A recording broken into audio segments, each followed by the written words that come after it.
Quizá un día sepamos que los estados de la materia son 4: líquido, sólido, gaseoso y gato. Y que como los mismos gatos hay amores que corren sobre el tejado, voces al otro lado de la línea que le dan sentido a todo, porque son la música de la vida.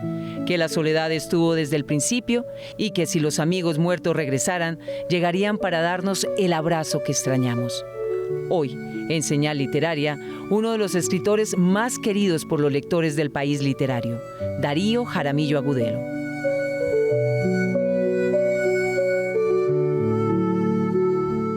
Queridos lectores y lectoras que nos acompañan usualmente en este rincón de Señal Literaria, les damos la bienvenida a una nueva entrega. En el día de hoy nos acompaña uno de los grandes poetas y escritores de la literatura colombiana, uno de los autores más queridos realmente por los lectores. Les hablo de Darío Jaramillo Agudelo. ¿Cómo estás, Darío? Bienvenido a Señal Literaria. Muy bien, muchas gracias por la invitación. Bueno, querido Darío, me gustaría que comenzáramos hablando un poco por tus inicios en la literatura, pero sobre todo como lector, porque sé que tu papá era dueño de una gran biblioteca, ¿no? Él fue constructor de una gran biblioteca, tenía sus libros en los que tengo entendido que tú te sumergiste por primera vez como lector. Pero cuéntanos tú por esa biblioteca paterna y la importancia que pudo haber tenido en tu construcción como lector. Bueno, de todo lo que has dicho, creo que es una exageración decir que yo me sumergí como lector en la biblioteca de mi padre, entre otras porque los temas de él, de su biblioteca, no eran los temas que a mí me apasionaban. Sin embargo, sí fue él quien desde yo muy niño me leyó, me mostró libros, me trajo libros, me indujo a la lectura. Por eso yo no tengo hermanos ni tengo hermanas, entonces pues el juguete más idóneo para alguien que no se quiere aburrir y no tiene con quién jugar, pues son los libros, y eso también me indujo a la lectura. Esa biblioteca era una biblioteca muy especializada en política, en historia, y cuando se iba a morir me dijo que la regalara a una institución que la utilizara para darle mucha utilidad a esa biblioteca, y está en manos de una universidad ahora. Estaba pensando también, Darío, de pronto en la influencia que pudo tener, porque tú lo has comentado antes, en otras oportunidades, los relatos que te podía hacer tu abuelo Domingo, ¿no? Toda esta... José Domingo Jaramillo. José Domingo Jaramillo.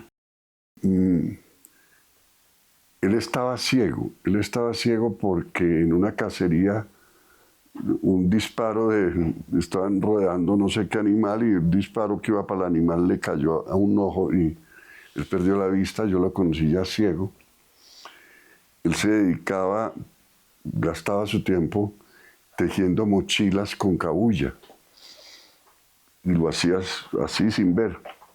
Tenía una cosa que a mí me intrigaba muchísimo, me sigue intrigando muchísimo, y es que era capaz de distinguir el color de la cabuya teñida de la que no estaba teñida. Entonces sabía si esta era roja, si esta era verde o si esta estaba sin teñirse. De eso me di cuenta alguna vez que le quise jugar una broma y me regañó y me dijo: ¿usted por qué puso la verde donde estaba? En fin, me demostró que él sí podía distinguir los colores aún sin verlos, solo al tacto. Y él me contaba por las noches los cuentos de la tradición oral antioqueña, de los Tres Deseos, de todas las versiones que hay de esa narrativa que después ha sido recogida en libros de compilaciones de tradición oral. Lo que me gustaba oírlo, de lo que le decía: ahora cuéntame tal cuento. Yo podía oír 1, 2, 3, 5 veces el mismo cuento, y para mí era siempre nuevo por la forma en que él lo narraba. Era de verdad una aventura espiritual oírlo a él contar esos cuentos. Qué bonito eso, Darío, y que tengas esa memoria de él como tan llena de afecto. Pero estaba pensando también en que tú en algún momento comentaste que los primeros 2 cuentos que te impactaron hacían parte de Las Mil y Una Noches, ¿cierto? Las Mil y Una Noches. Ajá. Pero sin duda, yo crecí oyendo a mi padre leerme cuentos de Las Mil y Una Noches. Y luego él, que se daba cuenta de eso, cuando veía versiones gráficas de algún cuento de Las Mil y Una Noches, me lo regalaba. Entonces yo tenía varios de esos cuentos también en libro, pero creo que Sherezada me acompañó muchas noches de mi vida por efecto de que mi papá me leía en voz alta esos cuentos. Bueno, Darío, conversemos un poco de tu obra narrativa, porque es que tú también has sido autor de novelas y estoy pensando en dos en particular, Cartas a Alec y Cartas Cruzadas, que pensaría, Darío, tienen un signo en común y es como que son novelas escritas como manera de carta, epistolares, si se quiere un poco. Pero cuéntanos tú sobre tu producción narrativa y esas dos novelas en particular. Yo estoy pensando que Cartas Cruzadas es una de las grandes novelas en la literatura colombiana. Ah, pues muy amable. La muerte de Alec es mi primera novela y es una carta. La segunda novela es Cartas Cruzadas y son cartas. Y eso lo hacía porque yo no sabía escribir diálogos. Yo no era capaz de escribir diálogos. Inclusive yo no pensaba en escribir novelas. Simplemente me pasó un cacho muy complicado con la muerte de Alec. Entonces quise contar esa historia y traté de hacer un poema y no pude, y traté de hacer una crónica y no pude. Carajo, yo lo que he escrito en la vida de prosa contando cosas es cartas, pues voy a escribir cartas, que es lo que aprendí a escribir. Y por eso esa novela es una carta. Y llegó a la segunda novela y también, bueno, ¿qué técnica narrativa puedo hacer? Yo necesitaba hablar en varias voces, entonces se prestaba el género epistolar para escribir como escribe este interlocutor y para escribir de manera distinta como lo hacía el otro o los otros. Y solo fue a la tercera novela en que dije, bueno, ya llevo dos novelas, es la hora de tratar de aprender a escribir como escriben los narradores, con diálogos, siendo el narrador omnipresente, sí. Y ya traté de hacerlo.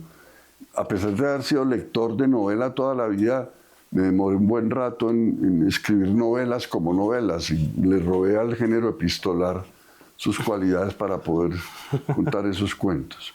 Claro, que tengo entendido además que esa época pues era muy de correspondencia, ¿no? Y tú tenías mucha correspondencia escrita con tus amigos, ¿cierto? Claro, era cuando uno, o a la familia, yo vivía en Bogotá, mi familia en Medellín, entonces ¿cómo nos comunicábamos? Con una carta.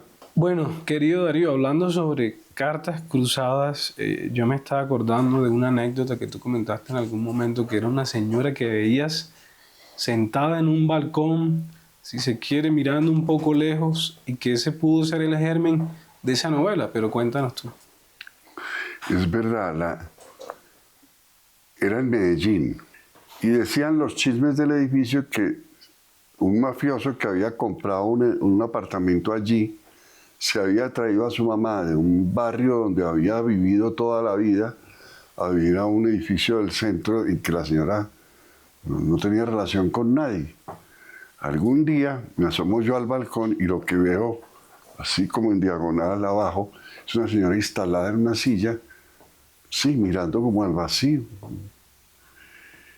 Lo que me impresionó es que cada vez que yo me asomaba al balcón y miraba ese balcón, ahí estaba la señora. Y esta señora no hace otra cosa que estar sentada en este balcón. Entonces yo quería, o lo que me imaginé fue contar la historia de alguien que traficara con cocaína y la mamá cuente la historia de cómo su hijo se volvió muy rico y me dio esta casa, en fin. Comencé a escribir y la anécdota se disolvió por completo, está de otra manera y con otras intenciones en el libro, pero el punto de partida fue realmente eso, yo tratar de contar la historia de alguien que está comerciando con algo prohibido y se está enriqueciendo y cómo funciona aquello y cómo se afecta a las personas, las familias, la sociedad. No es propiamente una novela del narcotráfico, pero sí es una novela que arranca por ahí. Y en esta novela además hay un homenaje a Rubén Darío y es algo bien bonito, Darío, porque hay un personaje que es Esteban y creo que Esteban luego va a aparecer en otras novelas. Y si no estoy mal, tú has firmado algún libro con ese seudónimo, Sí. Esteban. Sí. Bueno, el caso del homenaje a Rubén Darío es, en verdad, es una reivindicación, un mea culpa. Porque cuando yo empecé a escribir versos, yo escribía versos casi contra el modernismo, versos de otra factura, que no querían nada que ver con la solemnidad, ni con la elegancia, ni con los valores del romanticismo, perdón, del modernismo, es decir, de Rubén Darío. Y en cierto momento de mi vida, ya tratando de despojarme de prejuicios, digo, bueno, vamos a leer a Rubén Darío en serio. Y encuentro el gran poeta que es Rubén Darío, independientemente de que yo escriba de una manera o de otra, Rubén Darío es un tipo que nos lleva años luz a todos. Entonces yo quería reivindicarlo y lo hice a través de uno de los personajes que escribieron tal vez una tesis sobre Rubén Darío. Sobre lo otro de... ¿Cuál era la otra cosa que iba en la pregunta? Lo de Esteban, por ejemplo, Esteban es un personaje que luego va a salir. Es que yo luego publico una novela años después que se llama La voz interior, que es la biografía de un escritor que inventa escritores. Claro que ese escritor lo invento yo, entonces es como una cadena de... Y ese escritor, entre otras, me da la oportunidad de contar lo que va a pasar ahora con algo relacionado con él. No publicó sino un libro en vida. Él se llama, el personaje de la novela, el escritor se llama Sebastián Uribe Raleigh, y él publica un libro que se llama Liturgia de los Bosques, que es un libro de poemas. Pues el libro de Liturgia de los Bosques está incluido dentro de la novela. Hay otros, fuera de que publicó ese con su nombre, publicó muchas cosas con seudónimos. Una de las cosas que hacen dentro de la novela Sebastián es que se arrepiente de haber publicado Liturgia de los Bosques, entonces se pasa la vida, llega a una casa de algunos amigos y se mete a la biblioteca y localiza el libro Y se lo lleva. y se lo roba, Claro. para tratar de desaparecer toda huella de ese libro.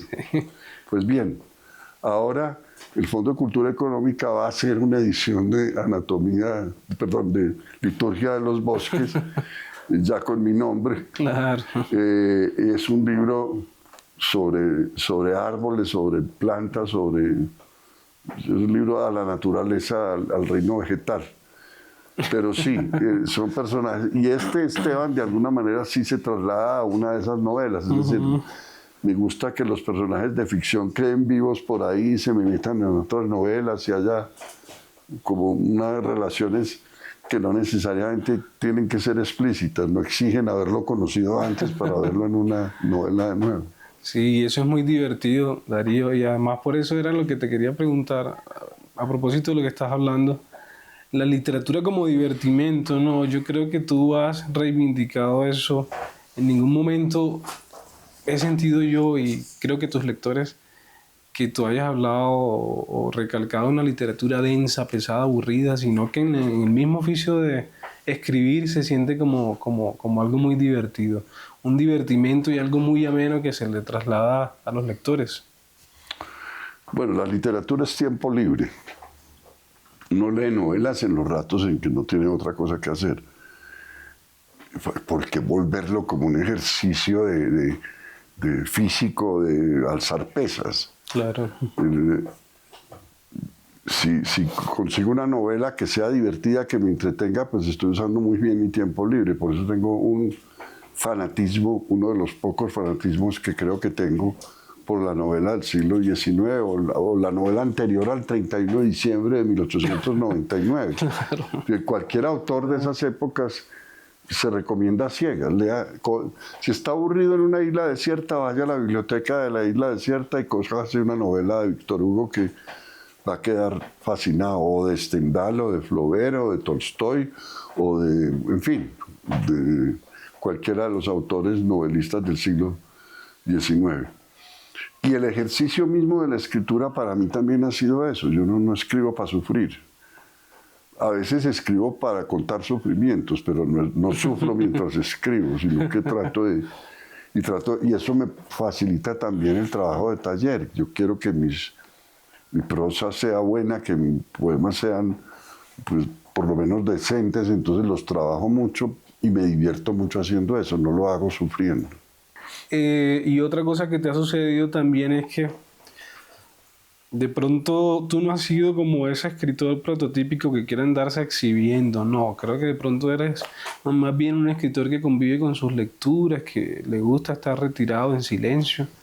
Pero algo muy curioso también que sé que te ha sucedido es que en lecturas compartidas o lecturas tuyas, la gente se levanta y dice, el poema número 7, el poema 9. Pues sobre lo primero, yo me siento muy extraño delante de estas cámaras y delante de estas luces. Y Sí. yo soy una persona solitaria, no me gusta, mejor dicho, yo quisiera ser invisible. Si me preguntan de cuáles son sus 3 deseos, el primero que digo es quiero ser invisible, no quiero ser notorio. Pero ya ven ustedes cómo notoriamente lo voy diciendo. Que es una contradicción absurda.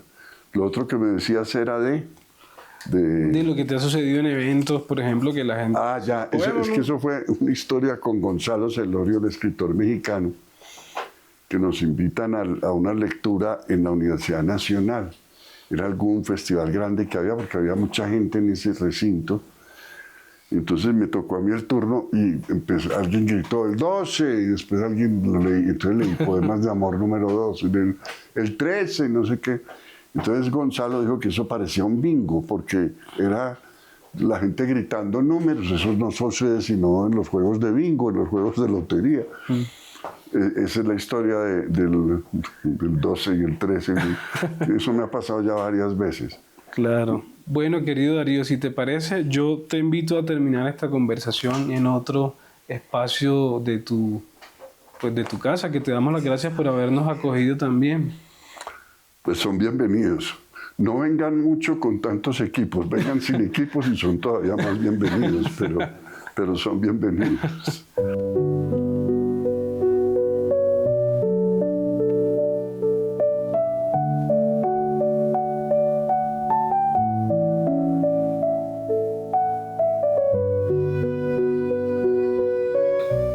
Bueno, querido Darío, seguimos esta conversación aquí. Yo te doy las gracias por recibirnos en tu casa con esta... Además que sé que has sido un enamorado del arte, ¿no? Aquí tenemos obras de fondo. Y yo quería preguntarte, Darío, en este momento por este libro que acaba de publicar el Fondo de Cultura Económica, esta antología que reúne poemas tuyos de todas las épocas. Están los poemas de amor, incluso los poemas de los gatos. Y preguntarte por esta selección, que tengo entendido que tú seguiste un poco el criterio de lo que conversábamos ahorita, los poemas que te pide la gente. Sí. Pues yo, en verdad, los poemas míos que he leído siempre son los que me piden, entonces más o menos tenía claro eso, que voy para una lectura y si usted puede hacerme el favor de leer esto o leer esto, y entonces termina uno como con un repertorio de canciones como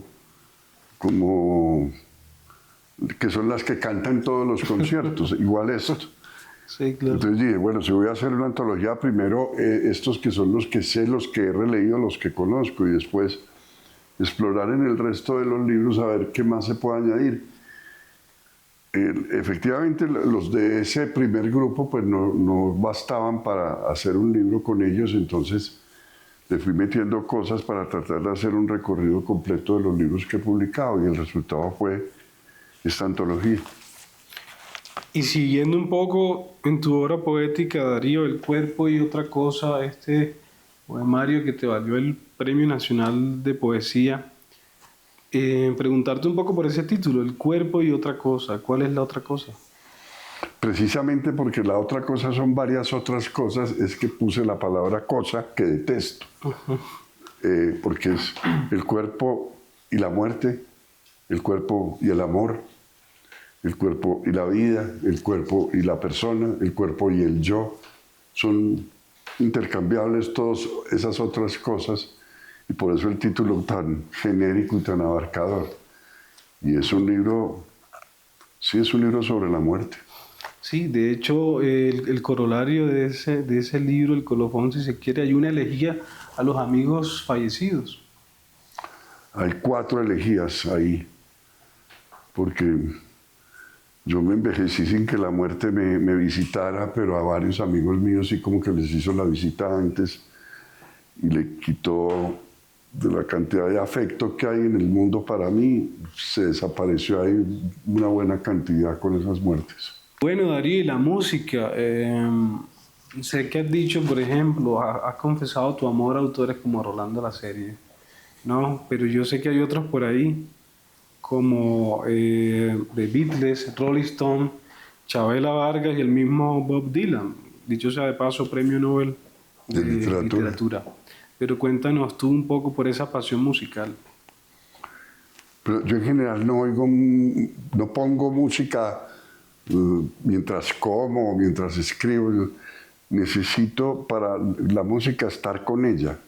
A mí, si pongo música y me pongo a escribir, termino es pendiente de la música. Me roba siempre. Y me apasiona, por supuesto. Yo, por el año en que nací casi paralelo al surgimiento de los Beatles. Yo tenía 14, 15 años cuando aparecieron y para mí fue como una nueva forma de ver el mundo. Ellos y los Rolling Stones, yo los pongo a los unos al lado de los otros y no veo ninguna contradicción en eso. Y el resto, la música popular latinoamericana para mí ha sido muy importante. No mencionaste, pero para mí el jazz también ha sido realmente muy importante. Llegué a la música clásica tarde, pero me quedé en la clase, es decir, también oigo mucha música clásica. Y soy un obsesivo de ciertas piezas musicales de la música, tanto clásica como popular. Pero de verdad, es un privilegio y uno no piensa en que hace 100 años todavía la gente no podía oír música sino cuando hubiera alguien que tuviera un instrumento en la casa. El privilegio de la música como un recurso en que uno prende algo y empieza a oírla es un privilegio del hombre moderno. Y a lo mejor eso también ha devaluado la misma música porque la pone de fondo. Y la música no es de fondo, nunca es así como música de... O sea, te hablaba de la música que decora las casas. No se trata de eso, de fondo musical, a pesar de que ahora es posible, sino como de vivir con la música. Y eso es lo que hago cuando pongo música. Tú nos has contado además la influencia que han ejercido en ti algunos poetas como Jaime Jaramillo Escobar, ¿no? Whitman, León de Grave. Y no sé, bueno, incluso ahorita antes de empezar a conversar, me estabas contando de tu encuentro fugaz con Borges en una lejana Medellín. Cuéntanos un poco sobre esos poetas que te han gustado y de pronto si en algún momento viste puentes musicales o puentes poéticos entre la música y esos poetas, esos grandes poetas. Bueno, debo decir que para mí Walt Whitman fue una revelación adolescente, lo mismo que León de Grave. Por ciertas circunstancias de la vida tuve acceso a la primera edición de las obras completas de León de Grave. Y luego, cuando leí Canto a mí mismo, quedé absolutamente enloquecido con la poesía de Walt Whitman y creo que me marcó. Más tarde, con los años, aparece Los poemas de la ofensa, el libro de Jaime Jaramillo, que es un libro que también creo que es un clásico de la literatura colombiana, al igual que y aparecieron en la misma época a pesar de que se escribieron en tiempos distintos, al igual que el libro de Aurelio Arturo. Son para mí trascendentales e importantísimos. ¿Tú quieres ser leído de alguna manera? ¿Quieres ser pensado, recordado en el mundo de la literatura por tus lectores de alguna manera? Pues en realidad, la verdad, no me interesa mucho. Me parece que mi papel con las cosas que he escrito fue escribirlas. Y mi relación con esas cosas además termina ahí. Si alguien coge un libro mío o un texto mío y le ayuda, pues me gusta, me halaga que eso pase. Pero no es el objetivo que yo perseguí cuando escribía, entre otras cosas porque uno muchas veces tropieza con lectores que le dicen me gustó mucho tal cosa por tal razón. Y la razón que le dan a uno, uno nunca la considera. Yo, ¿cómo engañé a este que está? Entonces, cada vez que uno lee un libro de quien sea, lo está inventando a la vez. Ahora hablábamos de Robert Louis Stevenson, el Dr. Jekyll y Mr. Hyde. Es un libro que yo he leído varias veces y cada vez que lo he leído un libro distinto. Y eso pasa con los textos. Que si con mis textos llega a pasar eso, pues muy buena suerte, pero no es propiamente lo que persigo. Bueno, Darío Jaramillo Agudelo, gracias por estar aquí en Señal Literaria y por este espacio seguirá siendo tu casa para cuando quieras volver. Además que lo hicimos en tu casa. Muchas gracias. No les puedo poner a la orden la casa porque me la vuelven, pero son bienvenidos y les agradezco mucho a todos. Para cerrar, Darío, yo te invito a que leas el poema que quieras, pueden ser 1 o 2 poemas. Poemas de amor 4. Algún día te escribiré un poema que no mencione el aire ni la noche. Un poema que omita los nombres de las flores, que no tenga jazmines o magnolias.